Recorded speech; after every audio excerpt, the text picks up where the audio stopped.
Assalamualaikum warahmatullahi wabarakatuh.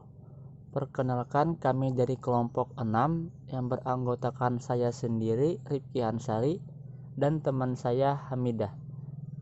Pada hari ini kami akan mempresentasikan materi tentang agama dan budaya untuk memenuhi tugas terstruktur Sejarah Peradaban Islam dosen pengampu Bapak Ahyar Rosyidi MPDI.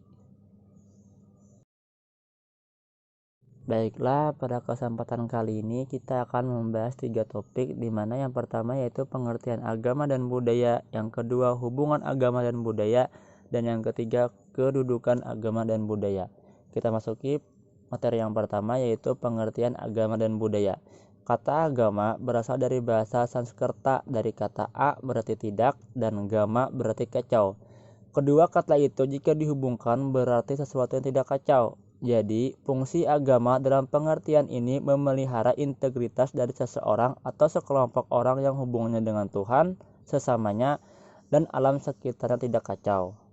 Ketidakkacauan itu disebabkan oleh penerapan peraturan agama tentang moralitas, nilai-nilai kehidupan yang perlu dipegang, dimaknai, dan diberlakukan.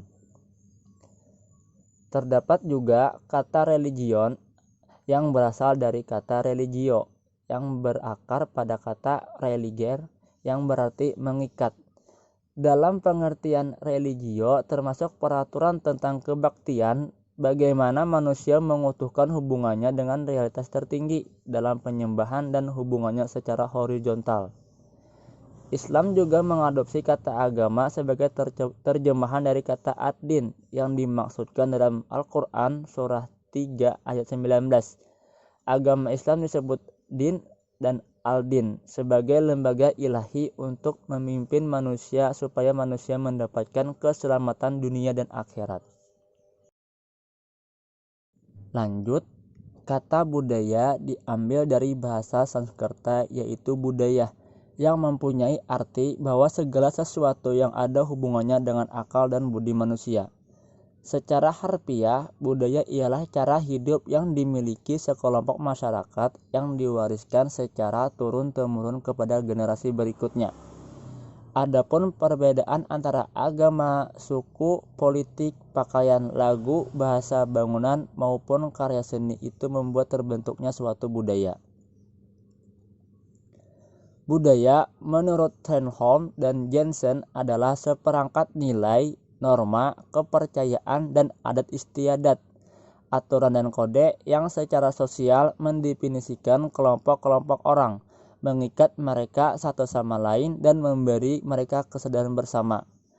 Budaya berperan sebagai penentu batas-batas. Artinya, budaya menciptakan batas perbedaan atau membuat unik suatu organisasi dan membedakan dengan organisasi lainnya.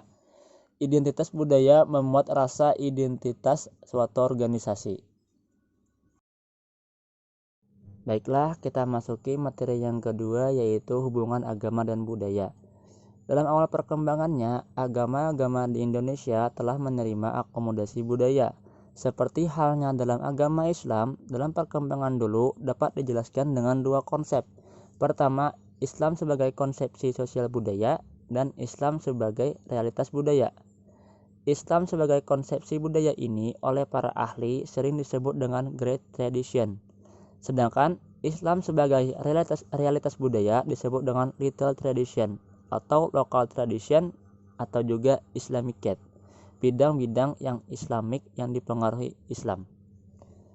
Untuk slide selanjutnya akan dijelaskan oleh teman saya. Masih di bagian hubungan agama dan budaya, hubungan kebudayaan dan agama tidak saling merusak. Keduanya justru saling mendukung dan mempengaruhi. Ada paradigma yang mengatakan bahwa manusia yang beragama pasti berbudaya, tetapi manusia yang berbudaya belum tentu beragama.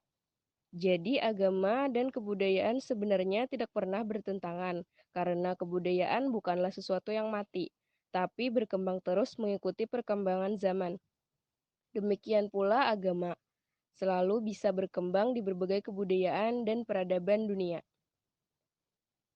Hal pokok bagi semua agama adalah bahwa agama berfungsi sebagai alat pengukur dan sekaligus membudayakannya dalam arti mengungkapkan apa yang ia percaya dalam bentuk-bentuk budaya, yaitu dalam bentuk etis, seni bangunan, struktur masyarakat, adat istiadat, dan lain-lain. Jadi ada pluralisme budaya berdasarkan kriteria agama. Hal ini terjadi karena manusia sebagai Homo religiosus merupakan insan yang berbudidaya dan dapat berkreasi dalam kebebasan menciptakan berbagai objek, realitas, dan tata nilai baru berdasarkan inspirasi agama. Selanjutnya, yang ketiga, kedudukan agama dan budaya. Agama tidak mungkin bisa lepas dari kehidupan manusia karena ia menduduki posisi sebagai sistem budaya atau sistem kultural yang hidup dalam masyarakat. Agama sebagai sistem budaya maksudnya seperti yang diuraikan oleh Geertz sebagai sebuah sistem simbol yang berperan membangun suasana hati dan motivasi yang kuat, berpasif, dan tahan lama di dalam diri manusia dengan cara merumuskan konsepsi tatanan kehidupan yang umum dan membungkus konsepsi ini dengan suatu aura faktualitas semacam itu sehingga suasana hati dan motivasi tampak realistik secara unik. Agama dalam kedudukan sebagai sistem budaya inilah yang selalu membayangi dan mewarnai hidup dan kehidupan manusia dimanapun ia berada. Agama dalam kedudukannya sebagai sistem kultural sebenarnya adalah bagian dari kebudayaan, karena kebudayaan ini memiliki tiga wujud, yaitu sistem kultural, sistem sosial, dan kebudayaan fisik atau artefak. Agama sebagai sistem kultural sangat bisa berbeda dengan agama sebagai doktrin yang tertulis dalam kitab-kitab suci, karena ia mengalami interrelasi dialektis dengan masyarakat dan kebudayaannya. Agama dan budaya lokal merupakan dua komponen yang saling mendukung terhadap perkembangannya, di mana agama berkembang karena menghargai budaya.